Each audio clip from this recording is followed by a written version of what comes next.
แพงเลยสมมติว่าจะมีปัญหานะสมมติว่าน้องมีปัญหาจะคิดว่าเบาฝนนี่เป็นอ้ายแท้ๆจะเลยคืออ้ายคิดว่าจะเป็นน้องสาวผู้นึงนะ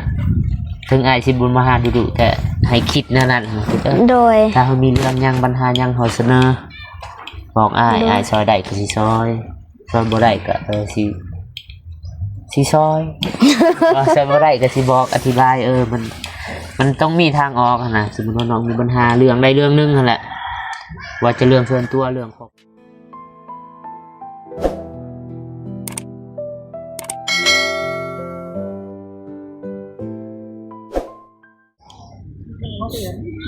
มาเปิดภาพมาที่เบาฝนอีกเนาะเพื่อนน้องตอนนี้เบาฝนก็อยู่ที่บ้านน้องกระเดยเนาะบ้านอาหังเมืองทัดแตงแขวงเสกองเนาะพี่น้องเนาะพอเบาฝนก็โดนนานเลยบ่ได้มาหาทางน้องเพิ่นเป็นเดือนเท่าแหละตามที่เบาฝนจือล่าสุดก็แม่นมือที่เบาฝนมาต่อดอกไฟให้ทางน้องเพิ่นเพราะว่า FC หลายๆคนบางคนก็คอมเมนต์บางคนก็ทักหาเนาะบ่ฝนว่าคือบ่ไปหาทางน้องก็เลยเพิ่นถือว่ามื้อนี้บ่ฝนก็ได้มาหาเพื่อ FC แล้วก็ผู้ใหญ่ใจบุญ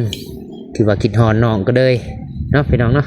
เอ้ากราบทักทายสบายดีและสวัสดีพ่อแม่พี่น้องเบิดสุขสุขคนบ่ว่าอยู่ในและก็ต่างประเทศก็ยินดีต้อนรับเข้าสู่2เบาฝนคือเก่าเดิมพี่น้องปะโธยามเช้าเนาะยักหนาวๆแน่แต่ก็แดดอยู่เป็นแดดแบบหนาวๆนะพี่น้องแบบมันแบบบรรยากาศทางถือว่าทางภาคใต้ของสปป.ลาวโดยเฉพาะก็แม่นเมืองทัดแตงหรือว่าแขวงเสกองเฮาหรอกแขวงปักซองถึงมันสิแดดแต่มันเย็นบรรยากาศรู้สึกว่าเย็นๆเนาะแต่ว่าเบาฝนมาสุดนี้มีการเปลี่ยนแปลงน้อยนึงพี่น้องถือว่าทางหน้าบ้านของน้องก็เลยบ่ฮู้ว่าเพิ่นเฮ็ดหยังเพิ่นล้อมหัวเนาะไปครับพี่น้อง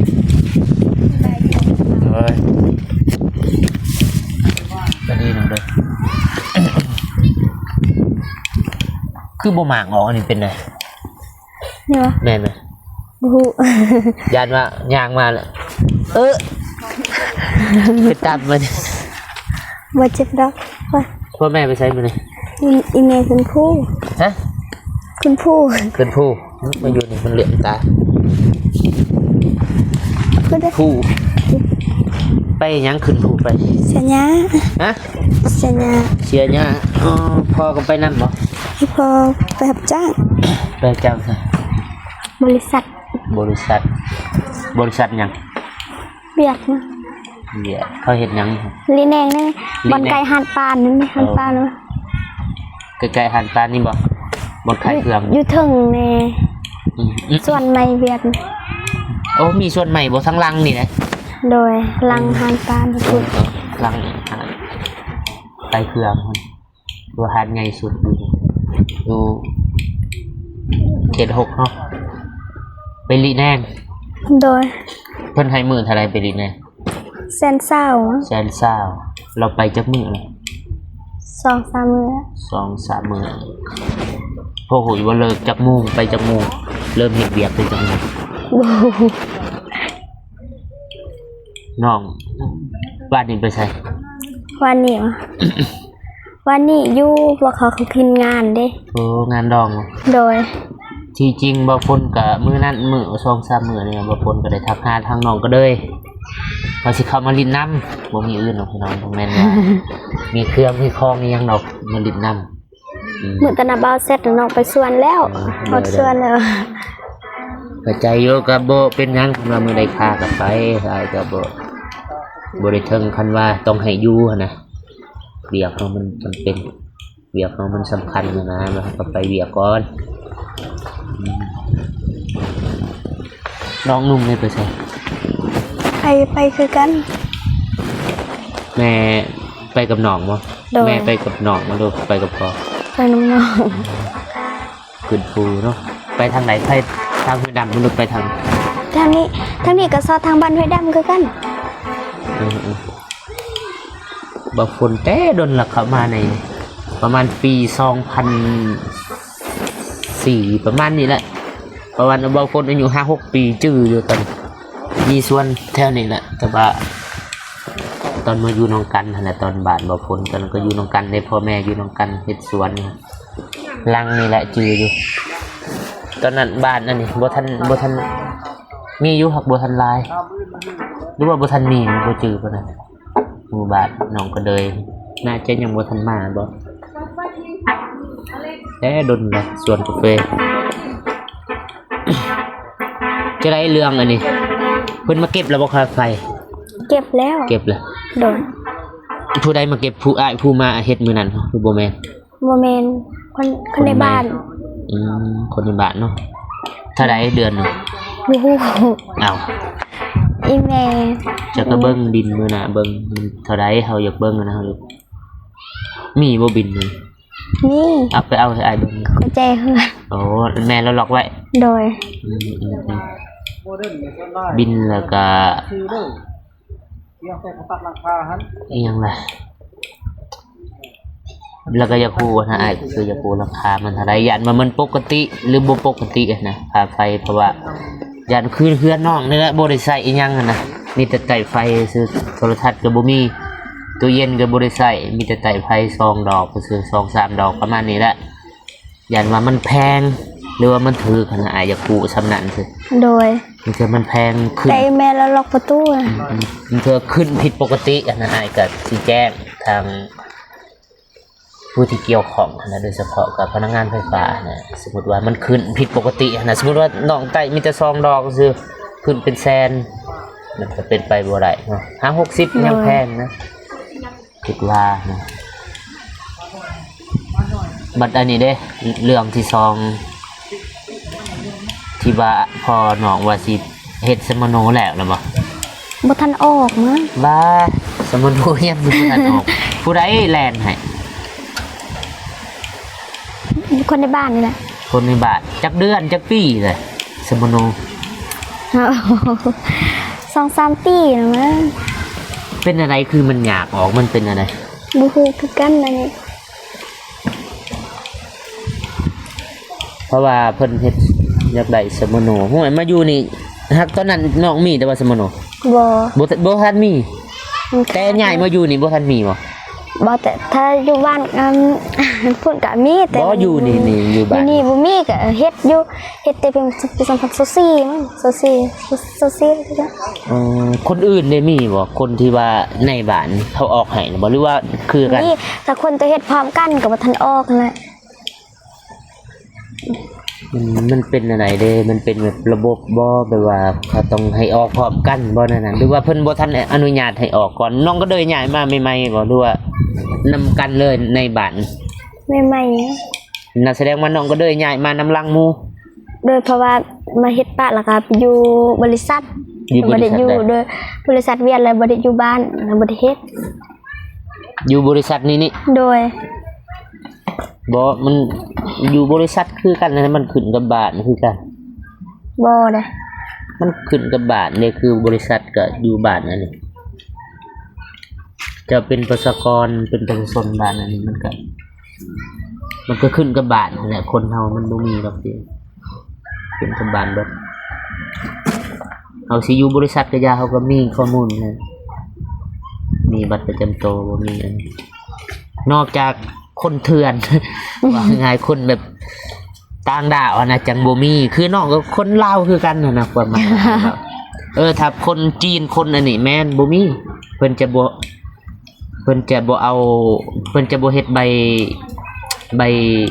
บสมโนครัวเนี่ยปึ้มสมโนครัวหรือใบประชาชนเป็นชนชาติลาวเฮาเองนะคือน้องก็เด้อก็เป็นคนลาวคนหนึงนั่นน่ะไม่ได้มันก็ต้องเสมอภาคคือกันเบิดนะถ้าผู้ใดผู้หนึ่งได้น้องก็ต้องได้ แต่บ่ทันออกนะหลายคนเลยบ่ทันได้ถ้าคนจะเฮ็ดไม่แล้วบ่ทันออกนะ ก็น้องบ่รู้เป็นไปได้มันเทื่อบ่พ้นสิแล่นให้เองคันว่าจะได้ด่วนเดี๋ยวสิเฮ็ดให้ แต่ตอนนั้นว่าใบยังยืนหันให้แล้วเด้ นั่นแหละใบยังยืนมีใบยังยืนจังในบ้านจังเฮ็ดได้ ให้แล้ว ให้ไผ ให้ตัวมาเฮ็ดอันนี้ อ๋อแล้วมาเอาบ่ โดยแต่บ่ฮู้คือกันแต่ถามพ่อว่าให้แล้ว ผู้มาแล่นไฟนี่เด้ โดย เจ้านั่นก็อายเว้าเรื่องสมโนเอาเฮ็ดสมโนต้องมีใบยืนก่อนแล้วไปยืนเพิ่นจะออกมาเป็นตุ่มแบบนี้ก็คือแตงโมคือแบบบ่มีหยังลงก็เลย โดย ซื้อมักแตงหลาย เลย แตง ขอบ โม ใจเลยนะบ่าว ซื้อแตงโมให้น้องก็เลยครับบ่ได้เข้ามานี่ก็ด้นเติบแล้วเนาะด้นเนาะ โดย จักมื้อนะจื้อ อ้ายจื้ออ่ะก็บ่ฮอดเดือนเนาะประมาณ 2-3 อาทิตย์ประมาณนี้เนาะแต่ว่าบางคนก็คือว่าละ2มื้อหนึง2มื้อก็ถ่ายคลิปเท่านี้เพราะว่าค่าเวียกเพื่อนช่วงนี้เนาะเพราะบางคนอยู่เพื่อนผู้เดียวนะก็เลยจำเป็นต้องได้ไปส่งไปส่งขับรถนั่นแหละไปส่งน้องๆเอื้อยๆที่ว่าไปสวนไปหยังนั่นแหละก็ขอโทษขออภัยหลายๆส่วนหลายก็ช่วงนี้ก็ไปหาแต่น้องเดิมเพราะว่าทางน้องเพิ่นเฮ็ดเฮือนคือญาติเวลาเนาะพี่น้องญาติเวลาตอนเช้าบางคนไปเพื่อนน้องเดิมแล้วก็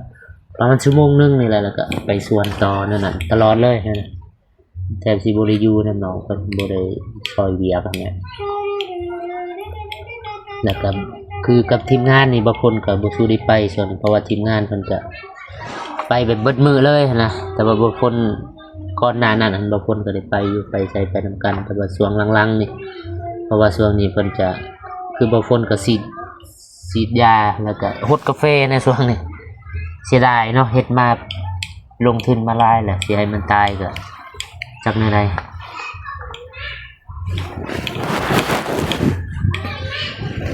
คือตัวนี้ก็ทานพ่อน้องละเพื่อนนี่ตลอด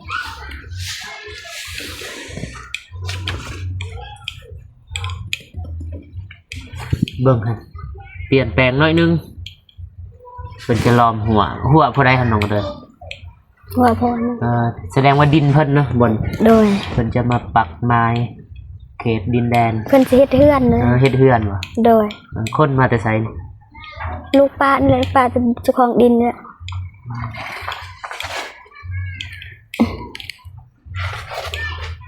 ดินนี่กับดินนั้นดินน้ำกันบ่ตอนนี้ โดย ดินแสดงว่าพี่น้องกัน โดย พี่น้องก็เลยซื้อบ่นี้หรือว่าขอ ก็ซ้ำช่วยกันนั่นแหละก็ ซื้อราคาที่ว่าซอยๆกันเนาะ โดย ถ้าสิให้ซื้อๆกับอีตนว่าป้าเพิ่นน่ะป้าเพิ่นมีลูกหลายคนนะ เพิ่นซอยเฮาซอยเพิ่นซั่นนั่นแหละพี่น้องจังสิไปกันรอดนะไปกันนำกันได้ดนถ้าให้ผู้หนึงซอยคนเดียวมันก็บ่ได้เดี๋ยวเฮาซอยเป็นเงินเป็นคำบ่ได้ซอยเหือซอยแฮงกันมีน้ำใจต่อกันพี่น้องกันรักๆนี่แหละ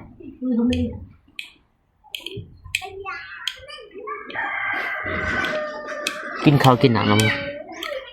ยัง เป็นไงคือบ่กิน ตอนเพลนว่าตอนเช้ากินแล้ว ตอนเช้าตาย ตอนเพลนยัง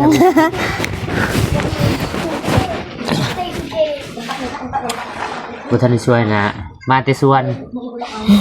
แต่เช้าๆลุกมาหดกาแฟเด้อคันสิบ่แม่นหดสิยาฆ่าเพี้ยคันฉีดตอนแรงหรือว่าตอนแดดมันจะกาแฟจะบ่ได้ผลเนาะเพราะว่าน้ำยามันจะแห้งไปตามแดดนี่แหละแดดแห้งๆถ้าเฮาฉีดตอนห่มเช้าๆนี่มันจะซุ่มใบมันจะดูดสารอาหารได้ดีบ่มีปัญหาบ่เกี่ยวกับปลอกไฟ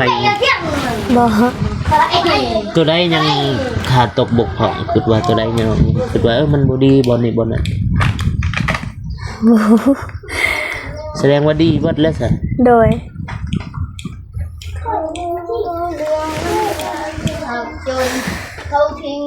เจ้าหน้าที่สาเนาะหยุดก่อนจักสิเว้าอีก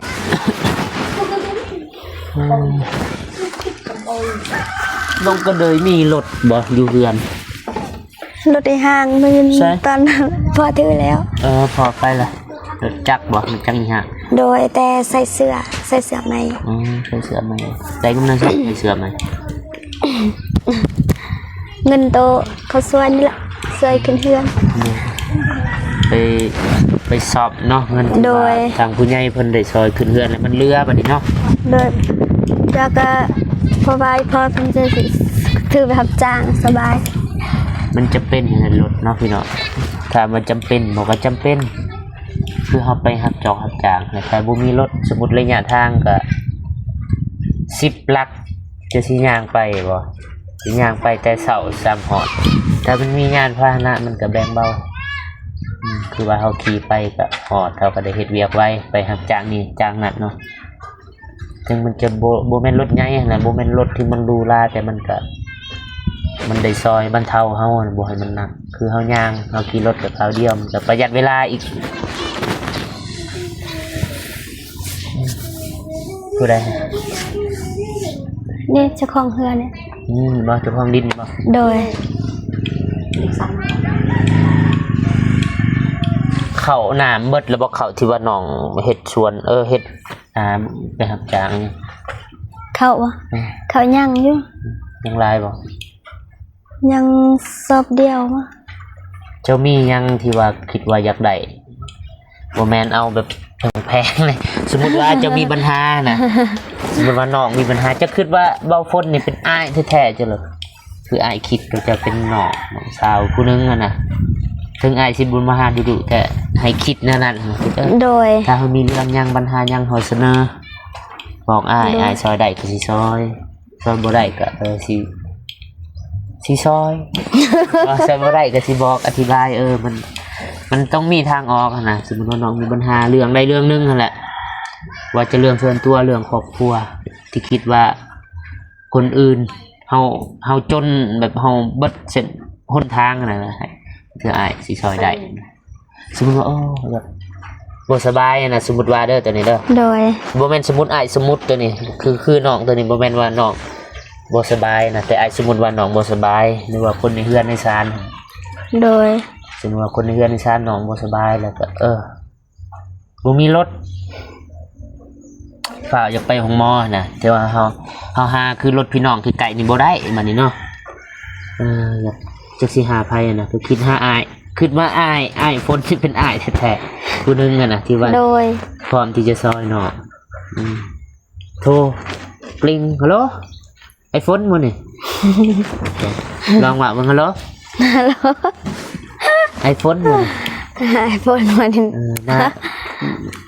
ว่างบ่มื้อนี้อยากให้พาไปนี่ไปนั่นนะพวกมัน โดย สบายสมมุติว่าหารถคือรถน้องก็บ่สะดวกหรือว่ารถพี่น้องใกล้ๆนี่สมมุติว่าด่วนน่ะนะ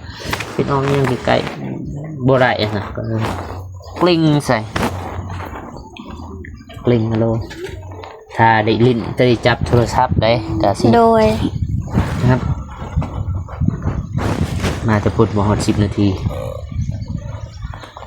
ขี่มาถ้าว่าอายว่างนะตอนที่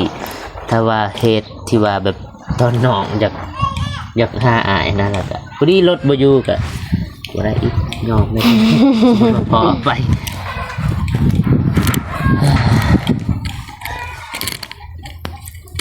กาแฟก็เหี่ยวช่วงนี้ตายเบิดกาแฟบ่ฝนก็ได้ ฮอน แม่นมันหอมนี่เหรอคันฝนตกจากมือหนึ่งคือสิดีใจแล้วกาแฟก็เต็ม เฟพวกน้องกาที่เอาคือกัดแหงเงินอยู่ภู ลายบ่ เดียว มีดินคายอยู่บ่น้องพ่อหูอยู่มีดินคายบ่ดินสวนอิหยังมันคือไอ้ถึกเลขซื่อๆให้น้องตอนนึง บ่ลายดอกตอนหนึงสำครึ่งเฮกตาร์ซะเฮกตาร์หนึงก็หวานแพงเนาะเว้ยช่วงนี้ตาร์น่าจะแพงเนาะแพงเติม โดย บ่ได้เลี้ยงสัตว์เลี้ยงหยังบ่น้องก็เลย เลี้ยงแต่ไก่ ไก่ 2 ตัว 2 ตัว คนนึงไก่แม่ ไปตบเดี๋ยว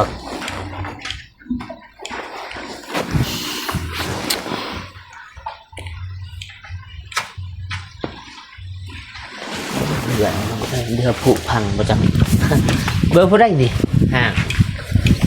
แม่นบ่ห่าง เบอร์คนขายตู้ ใครตู้ โดย เป็นใน เบอ ตรง ร์เวียด ใครบันทึกไว้ เพิ่นเขียนเอง เราแบบมาบันทึกไว้อีนี่เลยเฮาบ่ได้ซื้อกระยาเพิ่นมาเขียนไว้ โดยเพิ่นว่าถ้าสนใจตู้โทรได้ ต ตู้ยังตู้เครื่อง โดยตู้เมียนเครื่อง ตู้เมียนเครื่องน้องมีแล้วบ่ มีแล้ว มีนะ โดย ซื้อตอนไหน ตอนนั้น ตอนใด ตอน มีไหม นั้น วะ โดยตอนนั้นได้คากาแฟ ให้อ้ายไปเบิ่งบ่พาอ้ายไปเบิ่งในตู้อยากเบิ่งไปเดี๋ยวเบิ่งตู้น้องกันเลยตู้ไม้เพิ่น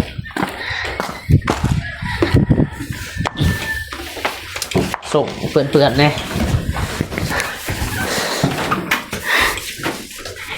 มันใส่ ตอนอ้ายมาตอนนั้นมีแล้วบ่ มีแล้ว มีแหละ โดย อ้ายคือบ่เห็นเนาะตอนนั้นสิใช่ตู้ขออนุญาตเด้อนี่แหละระบบระเบียบนี่บ่เอาขึ้นว่าบริการหมู่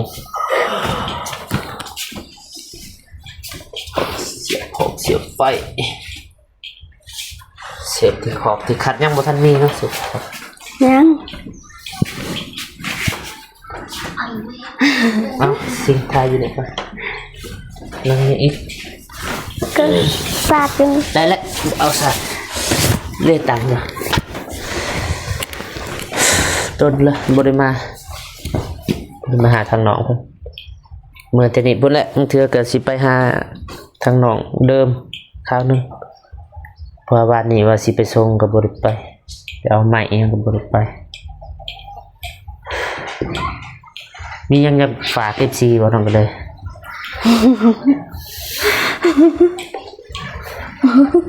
มียังจะฝาก FC วะหรือว่ามียังจะฝากถึงผู้ใหญ่ใจบุญบ่ที่เคยช่วยเหลือน้อง โดยกะขอให้ผู้ใหญ่ใจบุญทุกท่านจงมีสุขภาพร่างกายแข็งแรงเด้อความเจ็บบ่ให้ได้ความไข้บ่ให้มีขอให้ห่างให้มีขอให้ร่ำให้รวยปรารถนาสิ่งใดก็ขอให้ได้สิ่งนั้นขอให้อายุมันขวัญยืนเด้อตาผู้ใหญ่ใจบุญแล้วก็ FC ทุกท่านสาธุ เด้อกินฮอดอายบ่บ่มาหาดน เลย ว่าดี เดี๋ยว ๆคือว่าหัวบ่ เดี๋ยวพูดว่า เอาโอเคพี่น้องบ่ฝนมามื้อนี้ก็บ่ได้มีหยังมาฝากมาตอนน้องเพิ่นแล้วก็จุดประสงค์หลักๆที่บ่ฝนมาหาน้องคือมาทายมาหาเพราะว่าคิดฮอดนั่นแหละเพราะว่าคิดฮอดแล้วก็ที่จริงบ่ฝนสิมา 2-3 มื้อก่อนแล้วแต่ว่าทางบ่ฝนแน่ก็ค่าเวียกแล้วก็บางมื้อก็ทางน้องเพิ่นบ่ค่าเวียกก็เลยบ่ทวงบ่ทันแล้วก็มื้อนี้บ่ก็ได้นัดกันอีกเนาะ โดย ว่าสิเข้ามาหาทางน้องเพิ่นแต่ก็บ่ได้มีหยังมาฝากมาตอนทางน้องเพิ่นก็ขอโทษขออภัยมื้อหน้ามื้อนี้ก็ยังสิได้เข้ามาอีกยินบ่ โดย โอเคพ่อพี่น้องคนอื่นหมดบ่ฝนขอบคุณขอบใจผู้ใหญ่ใจบุญอีกทีทุกท่านเนาะที่เข้ามาเบิ่งมาติดตามรับชมสองของเบาฝนแต่ต้นจนจบเนาะคือฝนเข้าตาใบแคมบ่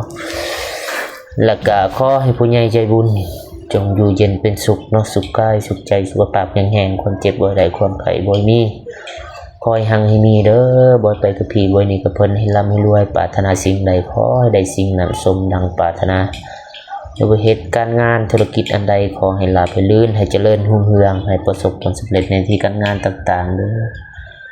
แล้วก็ท้ายสุดท้ายบ่พ้นก็สิขอจบคลิปเพียงเท่านี้เนาะพอกันคลิปหน้าสำหรับคลิปนี้บ่พ้นขอกล่าวคำว่าสบายดีเด้อบ๊ายบาย